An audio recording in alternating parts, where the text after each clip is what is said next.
News 18 Kannada ಡಿಜಿಟಲ್ಗೆ ಸ್ವಾಗತ. ನಾನು ಪ್ರೇಮ್ ಕುಮಾರ್. ಒಂದೇ ಮನೆಯಲ್ಲಿ ವಾಸವಿದ್ದಂತಹ 7 ವರ್ಷದ ಮಗು ಸೇರಿ ಮೂವರನ್ನ ಮನಸೋ ಇಚ್ಛೆ ಕೊಚ್ಚಿ ಕೊಲೆ ಮಾಡಿರುವಂತಹ ಘಟನೆ ಕೊಡಗು ಜಿಲ್ಲೆಯ ಪೊನ್ನಪೇಟೆ ತಾಲೂಕಿನ ಬೇಗೂರು ಗ್ರಾಮದಲ್ಲಿ ನಡೆದಿರುವಂಥದ್ದು. ಕಾಫಿ ತೋಟದ ಮಧ್ಯೆ ಇರುವಂತಹ ಒಂದು ಗುಡಿಸಲಲ್ಲಿ 4 ಹೆಣಗಳನ್ನು ನೋಡಿ ಸ್ಥಳೀಯರು ಬೆಚ್ಚಿ ಬಿದ್ದಿರುವಂಥದ್ದು. ಇಡೀ ಕೊಡಗು ಜಿಲ್ಲೆಯ ಜನರು 7 ವರ್ಷದ ಏನಂದ್ರೆ ಲೋಕದ ಜ್ಞಾನವೇ ಅರಿಯದ ಮಗುವನ್ನ ಕೊಚ್ಚಿ ಕೊಲೆ ಮಾಡಿರುವಂತಹ ವಿಕೃತಿ ಮನಸ್ಸಿನ ಮನಸ್ಥಿತಿಯವನಿಗೆ ಇಡೀ ಶಾಪವನ್ನು ಹಾಕ್ತಿರುವಂಥದ್ದು. ಕೊಡಗು ಜಿಲ್ಲೆಯ ಜನರು ಬೆಚ್ಚಿ ಬಿದ್ದಿರುವಂಥದ್ದು. ಅಂದರೆ ಕೊಡಗು ಜಿಲ್ಲೆಯಲ್ಲಿರುವಂತಹ ಬೇಗೂರು ಗ್ರಾಮದಲ್ಲಿ ಒಂದೇ ಮನೆಯಲ್ಲಿ 5 ಜನರು ವಾಸವಿರ್ತಾರೆ. ಅಂದರೆ ನಾಗಿ ಎಂಬುವರು ಕೂಡ ಭೀಕರವಾಗಿ ಕೊಲೆಯಾಗಿರ್ತಾರೆ. ನಾಗಿ ಮತ್ತೆ ಅಜ್ಜ ಅಜ್ಜಿ ಮತ್ತೆ ಅವರ ಹೆಂಡತಿ ನಾಗಿ ಮತ್ತೆ 7 ವರ್ಷದ ಕಾವೇರಿ ಎಂಬುವರನ್ನು ಕೂಡ ಅವರ 3ನೇ ಗಂಡ ಅಂದರೆ ನಾಗಿ ಅವರ 3ನೇ ಗಂಡ ಕೊಚ್ಚಿ ಕೊಲೆ ಮಾಡಿರುವಂಥದ್ದು. ಬೇಗೂರು ಗ್ರಾಮದಲ್ಲಿರುವಂತಹ ಕಾಫಿ ತೋಟದಲ್ಲಿ ಕೆಲಸ ಮಾಡಿಕೊಂಡು 5 ಜನರು ಕಳೆದ 1 ವರ್ಷಗಳಿಂದ ವಾಸವಿರ್ತಾರೆ.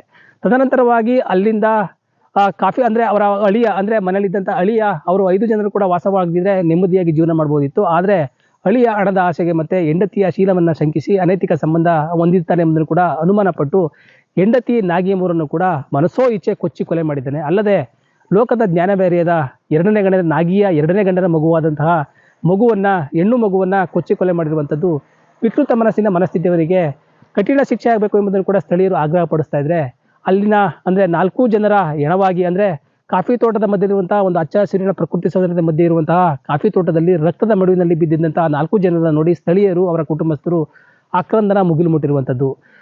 ಅಂದಿನ ದಿನ ನಾಗಿ ಮದುವೆ ಆಗಿದ್ದಂತಹ ಗಿರೀಶ್ ಎಂಬಾತ ವಿಕೃತಿ ಮೆರೆದಿರುವಂಥದ್ದು 4 ಜನರನ್ನ ಕೊಲೆ ಮಾಡಿ ತಲೆಮರೆಸಿಕೊಂಡು ಪೊಲೀಸರ 9 ಗಂಟೆ ಒಳಗೆ ಪೊಲೀಸರ ಅತಿಥಿಯಾಗಿರುವಂಥದ್ದು.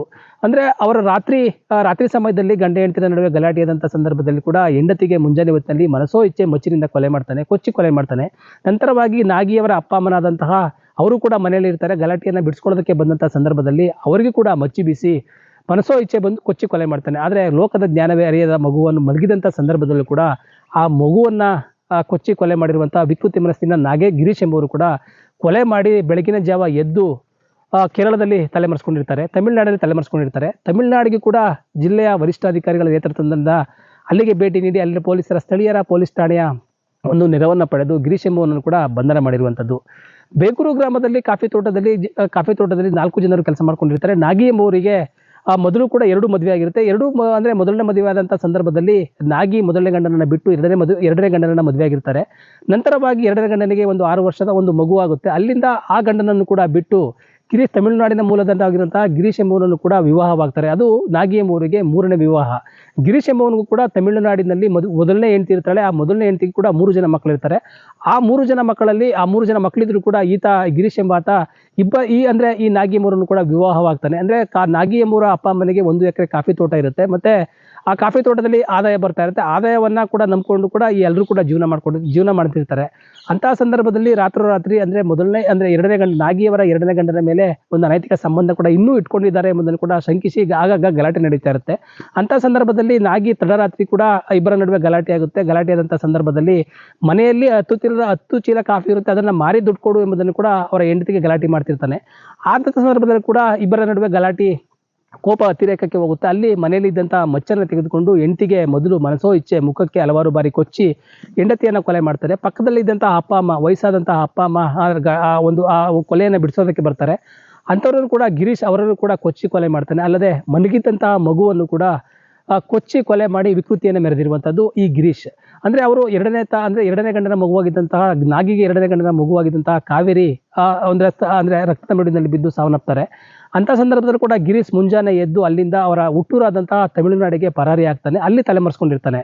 ಈಗ ಮುಂಜಾನೆ ಎದ್ದು ಕಾಫಿ ತೋಟಕ್ಕೆ ಕೆಲಸಕ್ಕೆ ಬರಬೇಕಾಗುತ್ತೆ. ಕೆಲಸಕ್ಕೆ ಬಾರದೇ ಇರುವಂಥ ಹಿನ್ನೆಲೆಯಲ್ಲಿ ಕೂಡ ಕಾಫಿ ತೋಟದ ಮಾಲೀಕರು ಅವರ ಮನೆಗೆ ಹುಡ್ಕೊಂಡು ಬರ್ತಾರೆ. ಅಲ್ಲಿ ನೋಡಿದಂಥ ಸಂದರ್ಭದಲ್ಲಿ 4 ಎಳೆಗಳು ಕೂಡ ರಕ್ತದ ಮಡುವಿನಲ್ಲಿ ಬಿದ್ದಿರುತ್ತೆ. ಅಂತ ಅವರ ಕಾಫಿ ತೋಟದ ಮಾಲೀಕರು ಸ್ಥಳೀಯ ಪೊಲೀಸ್ ಠಾಣೆಗೆ ಒಂದು ಮಾಹಿತಿಯನ್ನು ನೀಡ್ತಾರೆ. ಅಲ್ಲಿಂದ ಪೊಲೀಸರು ಬಂದಂಥ ಸಂದರ್ಭದಲ್ಲಿ 4 ಜನರ ಮಾಹಿತಿಯನ್ನು ಪಡೆದು ಕೂಲಂಕುಷವಾಗಿ ಪರಿಶೀಲನೆ ಮಾಡ್ತಾರೆ. ಶ್ವಾನದಳಗಳು ಕೂಡ ಕೂಲಂಕುಷವಾಗಿ ಪರಿಶೀಲನೆ ಮಾಡುತ್ತೆ. ಎಲ್ಲೂ ಕೂಡ ಅಕ್ಕಪಕ್ಕದ ಸುಳಿವು ಸಿಗ್ತಾ ಇರುವಂಥ ಹಿನ್ನೆಲೆಯಲ್ಲಿ ಕೂಡ ಅವರ 3ನೇ ಗಂಡನಾದಂಥ ಗಿರೀಶ್ ಮೇಲೆ ಅನುಮಾನ ಬರುತ್ತೆ. ಅನುಮಾನ ಬಂದಂಥ ಸಂದರ್ಭದಲ್ಲಿ ಕೂಡ ಒಂದು ತಂಡವನ್ನು ರಚನೆ ಮಾಡಿ ಅಲ್ಲಿಂದ ತಮಿಳುನಾಡಿಗೆ ಆ ತಂಡವನ್ನು ಕಳಿಸ್ತಾರೆ. ಅಲ್ಲಿ ಆರೋಪಿಯನ್ನು ಕೂಡ ಸ್ಥಳೀಯ ಪೊಲೀಸ್ ಠಾಣೆಯ ಸಹಾಯ ಪಡೆದು ಅಲ್ಲಿನ ಆರೋಪಿಯನ್ನು 9 ಗಂಟೆ ಒಳಗೆ ಬಂಧನ ಮಾಡಿದಂಥ ಸಂದರ್ಭದಲ್ಲಿ ಅವರನ್ನು ಕೂಡ ಬಂಧನ ಮಾಡಿ ಎಂಕ್ವೈರಿ ಮಾಡಿದಂಥ ಸಂದರ್ಭದಲ್ಲಿ ಕೂಡ ಕೊಲೆ ಮಾಡಿರುವಂತಹ ವಿಕೃತ ಅಂದರೆ 4 ಜನರನ್ನು ಕೊಲೆ ಮಾಡಿರುವಂತಹ ನಾನೇ ಎಂಬುದನ್ನು ಕೂಡ ಹೇಳಿಕೆ ನೀಡಿ ಪೊಲೀಸರಿಗೆ ಹೇಳಿಕೆಯನ್ನು ನೀಡಿರುವಂಥದ್ದು.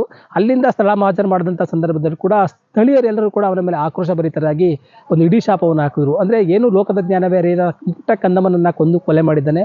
ತಂದೆ ತಾಯಿ ಅಂದರೆ ವಯಸ್ಸಾದಂಥ ತಂದೆ ತಾಯಿಯನ್ನು ಕೊಲೆ ಮಾಡಿದರೆ, ಹೆಂಡತಿಯನ್ನು ಕೊಲೆ ಮಾಡಬಹುದು, ಆದರೆ 3 ಜನನ ಏಕೆ ಕೊಲೆ ಮಾಡಿದೆ ಎಂಬುದನ್ನು ಕೂಡ ಅಲ್ಲಿನ ಸಂಬಂಧಿಕರು, ನಾಗಿಯ ಸಂಬಂಧಿಕರು ಕೂಡ ಆಕ್ರೋಶವನ್ನು ವ್ಯಕ್ತಪಡಿಸಿರುವಂಥದ್ದು. ಇಲ್ಲಿ 4 ಜನ ಏನಿದ್ರು, 4 ಜನ ಡಿಸೀಸ್ಡ್ ಆಗಿದ್ದಾರೆ, ಎಲ್ಲರೂ ಡೆತ್ ಆಗಿದೆ. ಹಾಗಾಗಿ ಗಂಡ ಸಿಕ್ಕಿದ ಮೇಲೆ ನಮಗೆ ಗೊತ್ತಾಗಬೇಕು. ಬಟ್ ಒಂದೇನೆಂದರೆ, ಏನೀಗ ಡಿಸೀಸ್ಡ್ ನಾಗಿ ಇದ್ದಾರೆ ಅವ್ರಿಗೆ ಇವರು 3ನೇ ಗಂಡ ಅಂತ ಹೇಳ್ತಾ ಇದ್ದಾರೆ. ಕಳೆದ ಒಂದು ವರ್ಷದಿಂದ ಮದುವೆ ಆಗಿರುವಂಥದ್ದು. ಈ ಮಗು ಏನಿದೆ ಕಾವೇರಿ ಅಂತ, ಈಗ ಗಿರೀಶ್ ಏನು ಅಕ್ಯೂಸ್ಡ್ ಇದೆ, ಅವನಿಗೆ ಸ್ಟೆಪ್ ಡಾಟರ್ ಇದು. ಹಾಗಾಗಿ ಏನು ಕನ್ಫ್ಯೂಷನ್ ಇರ್ಬೋದು, ಅಥವಾ ಕಾಫಿ ಎಲ್ಲ ಮನೆ ಒಳಗಡೆ ಇದೆ, ಕಾಫಿ ಮಾರೋದ್ರ ಬಗ್ಗೆನ ಅಥವಾ ಬೇರೆ ಏನಾದ್ರ ಬಗ್ಗೆ ವಿಷಯದ ಬಗ್ಗೆ ಏನಿದೆ ವಿವರವಾಗಿ ತನಿಖೆ ಮಾಡಬೇಕಾಗಿದೆ.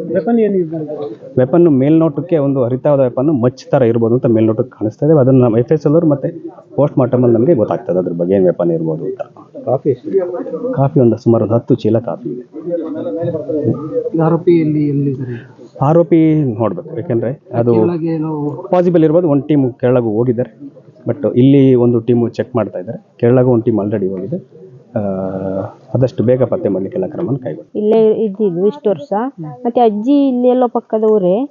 ಆಮೇಲೆ ಅವರೆಲ್ಲ ನಮಗೆ ಸ್ವಂತ ನೆಂಟರು. ಅಂದರೆ ಅದಕ್ಕೆ ನಮ್ಮ ಕೆಲಸ ಹೋಗುವಾಗ ಬರುವಾಗೆಲ್ಲ ಮಾತಾಡಿಸ್ತಾ ಇದ್ರು, ಜೊತೆಯಲ್ಲಿ ಬಂದು ಮನೆಯಲ್ಲೆಲ್ಲ ಬಂದು ಮಾತಾಡಿ ಬರ್ತಾ ಇದ್ರು. ಆದರೆ ಈ ಥರ ಆಗಿದೆ ಅಂತ ನಮಗೆ ಗೊತ್ತೇ ಇಲ್ಲ. ಇವತ್ತು ಮಧ್ಯಾಹ್ನ ಊಟಕ್ಕೆ ಅಂತ ಬಂದ ಮೇಲೆ ನಮಗೆ ಗೊತ್ತಾಗಿದೆ. ಮತ್ತೇನೇನು ಗೊತ್ತಿಲ್ಲ ಸರ್.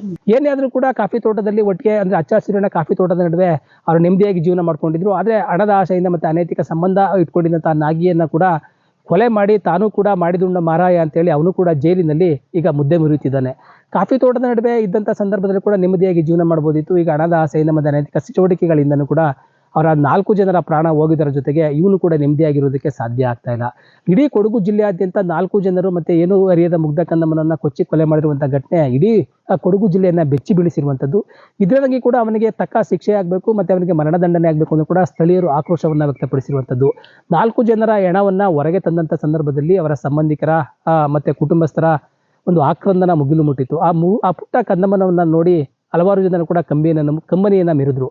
ಅಂದರೆ ಕೊಡಗು ಜಿಲ್ಲೆಯಾದ್ಯಂತ ಈ ಕೊಲೆ ಬೆಚ್ಚಿ ಬೀಳಿಸಿದೆ. ಇನ್ನು ಮುಂದಿನ ದಿನಗಳಲ್ಲಾದರೂ ಕೂಡ ಕಾಫಿ ತೋಟದಲ್ಲಿ ಕೆಲಸ ಮಾಡುವಂಥ ಕಾರ್ಮಿಕರು ಎಚ್ಚೆತ್ತುಕೊಳ್ಬೇಕು.